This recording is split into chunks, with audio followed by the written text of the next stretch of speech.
मैं कंपनी की पार्किंग में अपनी कार में बैठी हूँ क्योंकि मैं वापस अंदर जाने से बहुत डरी हुई हूँ। 4 हफ्ते पहले मैंने यह नई नौकरी शुरू की थी। सब कुछ सामान्य था। इंटरव्यू, ऑफर लेटर, पहली सैलरी। लेकिन पहले ही दिन अकाउंटिंग विभाग की एक महिला ने मुझे गले लगाया और कहा, वापस स्वागत है, हमने तुम्हें बहुत याद किया। मुझे लगा कि वह बस मिलनसार बन रही थी। फिर ऐसा दोबारा हुआ।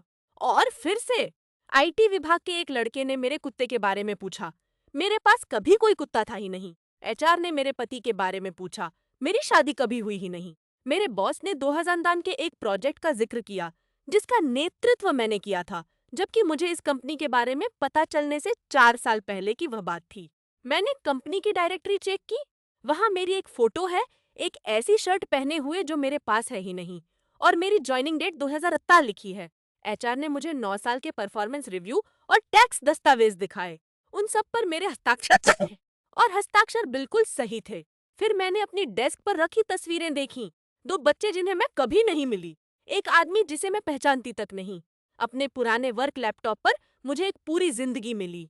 ट्रैवल प्लान, मेडिकल रिकॉर्ड्स और उन बच्चों के स्कूल ईमेल जिन्हें मैं जानती तक नहीं। मैंने अपने हाथ को देखा और अपनी अनामिका उंगली पर एक हल्का फीका निशान पाया, जैसे कि मैंने सालों तक शादी की अंगूठी पहनी हो।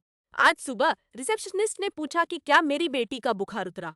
मेरी कोई बेटी नहीं है, लेकिन मेरे कैलेंडर में आज शाम 6 बजे का एक नोट है। मैडी को डांस क्लास से पिक करना है। मैडी फोटो वाली बड़ी लड़की है।